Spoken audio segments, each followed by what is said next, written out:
morning and welcome to News 9. I'm Nolan Pinto. Now, Prime Minister Narendra Modi officially took charge today this morning. Now, after taking charge as the Prime Minister, Narendra Modi left for the Hyderabad house.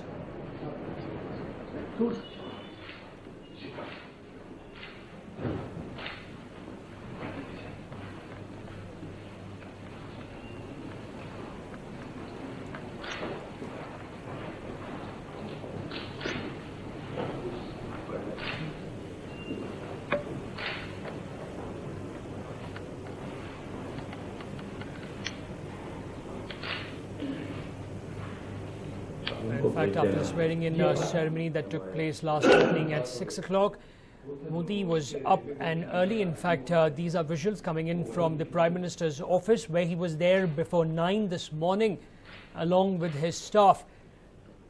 And we're told that after signing some papers, he immediately left for Hyderabad House. And we're told that from 11 onwards, he will have meetings with the leaders from various SAARC countries.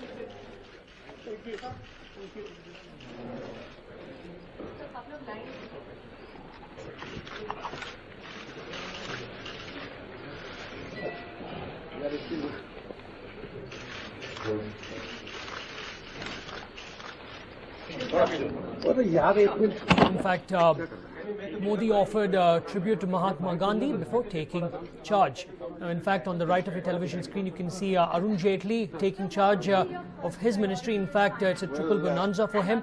Apart from being the finance minister, he's also the defense minister.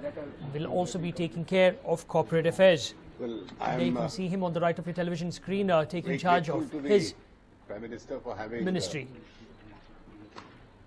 Expressed this confidence in me, in giving me the charge to head this ministry. For a transient phase, I'll be looking after the Ministry of Defence also, but that's only an additional charge till there is an expansion in the cabinet itself.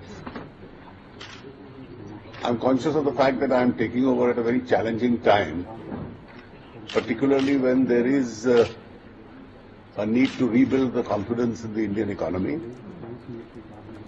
The challenges are very obvious. We have to restore back the pace of growth, contain inflation, and obviously concentrate on fiscal consolidation itself.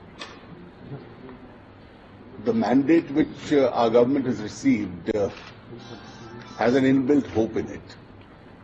And I'm sure a political change itself sends a strong signal to the global community itself, as also the domestic investors. And I think over the next few months, by expediting decision-making processes, I'm sure we'll be able to build on that. So what, sir, a message you will speak? Sir, have you been in charge of that? Because you mentioned defense as additional responsibility. Well, that's a department which has been given a regular charge to me. Sir, you take over at a time when growth is expected to be sub 5%. You said there will be expeditious decision making. What are the key areas where you look to concentrate? And as far as fiscal and current account deficit are concerned, what is going to be a key difference in strategy as compared to your predecessor? Well, you'll have to wait for a few days before we spell out the entire policies of the new government. So how about inflation? So because that has been the major cause of worry. Obviously, and especially the interest rates, they have been very high. So the balancing act will have to be done. Do you think there is Also, on questions on the taxation front, there is a lot of... Thank you. Thank you very much. Well, in fact, Arun Jaitley over there, after taking charge of the finance ministry, in fact, corporate affairs has also been clubbed along with the finance ministry. And he has additional charge of the defense ministry. He clearly stated that it's only for some time till the cabinet expansion takes place. However, Arun Jaitley is an acclaimed lawyer and also a very, very senior BJP leader. Being a minister is not something new for him. In fact, he was a minister in the Vajpayee government during 1998 to 2004. He then held various portfolios, including law, justice and company affairs. Now, India Inc. has actually hailed him being selected as in charge of the Finance and Corporate Affairs Ministry. Now, these are the portfolios for the various ministers. Radha Mohan Singh gets agriculture in Modi's government. Ashok Gajapati Raju gets civil aviation. Now, there was talk earlier that transport, or basically whoever gets the transport ministry, civil aviation would also be clubbed, but thankfully civil aviation is separate. Now, our very own D.V. Sadananda Gowda, former chief minister here in Karnataka and also parliamentarian, has got a very important portfolio. The railways. Now, Najma Heptullah, the oldest in the ministry, has got a portfolio. Now, Smriti Irani, the youngest over there in the ministry, has got HRD. In fact, the Prime Minister's office has come out now with everyone's portfolios. Harsimrat Kaur has got food processing. In fact, these are the portfolios for the various ministers. Ram Vilas Paswan has got consumer affairs.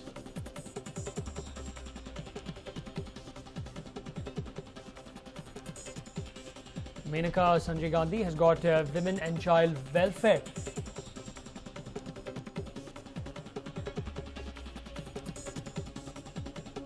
Uma Bharti, water resources. In fact, the Prime Minister's office has just come out by naming officially the portfolios. Gopinath Munde, rural. Kalraj Mishra, industries. Heavy industries to Anant Geete. And Narendra Singh Tomar, mines and steel ministry. In fact, these are the portfolios. Joel Oram has got tribal affairs. Thawar Chand Gehlot, social justice. Dr. Harshvardhan has got the health ministry. Now, this is interesting because Nitin Gadkari has got transport and shipping. Now, we are told that he got this portfolio keeping in mind the fantastic work he did in Maharashtra. Sushma Swaraj got the Ministry of External Affairs. She always wanted that to be a part of the Cabinet Committee of Security.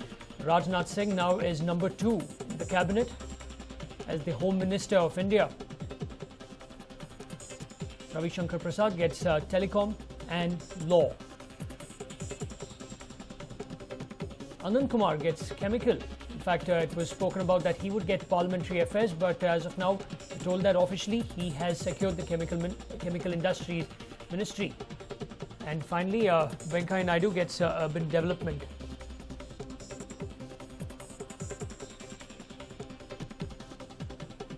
Well, this is the most important because Arun Jaitley, it's a triple bonanza for him. He gets defense, finance as well as corporate affairs. Now, India Inc. is actually rooting for him. It is stated that the industry, corporate and stock market leaders have hailed his appointment and are confident that with his expertise and knowledge, he would do justice to the role.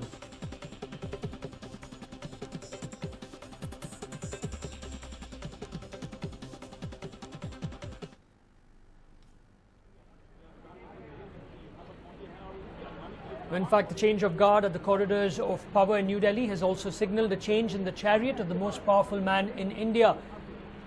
Prime Minister Modi arrived at the Prime Minister's office in a specially designed armoured BMW 7 Series. Now, this is in fact the most secured vehicle in the country. Now, the vehicle, which is able to secure the occupants from landmine blasts to Kalashnikov's bullets, is Modi's official vehicle as of now. The saloon can run for kilometres even on flat tyres and are fitted with advanced heat sensors to ward off missiles and bombs as well.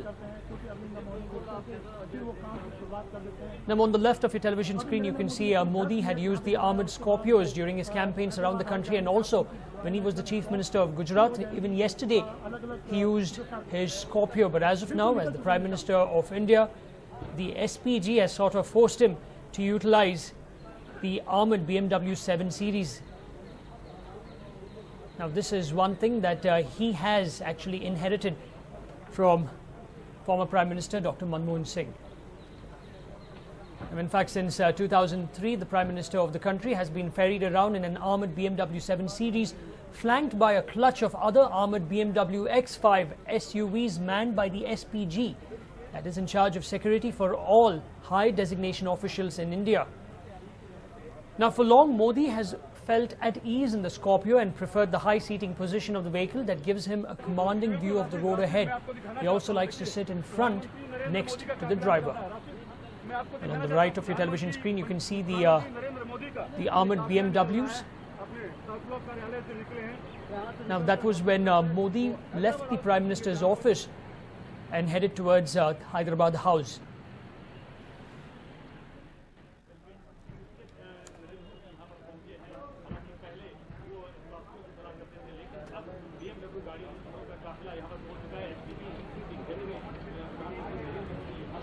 Now, there was a lot of talk earlier whether Modi would continue with the armored Scorpios.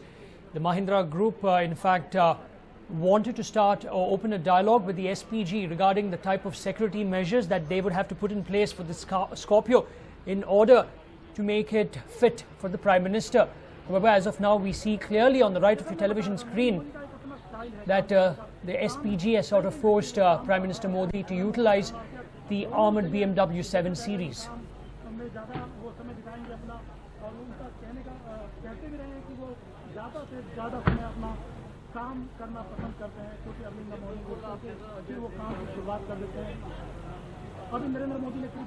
Well, apart from Prime Minister Manmohan Singh, it was also an early day for Pakistani Prime Minister Nawaz Sharif.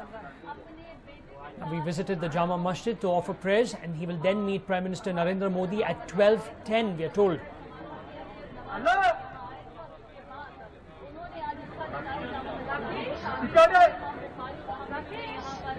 Well, after leaving the Jama Masjid, the mosque built by Mughal Emperor Shah Jahan, you can clearly see that he was accompanied by Shahi Imam of the Jama Masjid, Syed Ahmed Bukhari.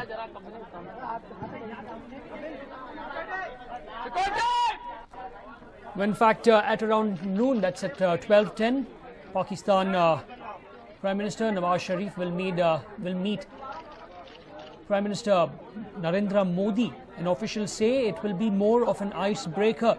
Now, the two leaders are going to meet under the weight of expectations following a long spell of frosty ties over the 2008 Mumbai terror attacks and tension along the border. In fact, Pakistan Prime Minister Nawaz Sharif has stated that he wants to pick up the broken threads from where then Prime Minister Atal Bihari Vajpayee and he had left off in 1999, just before the Kargil conflict. Now, we're also told that Prime Minister Sharif will call on former Prime Minister Vajpayee later today.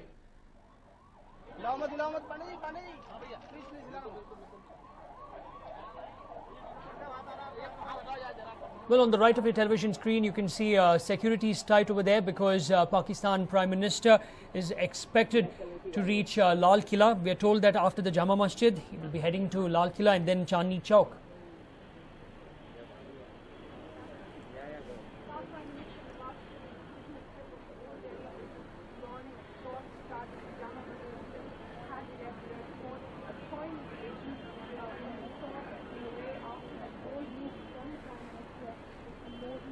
In fact, early morning for both the Prime Ministers.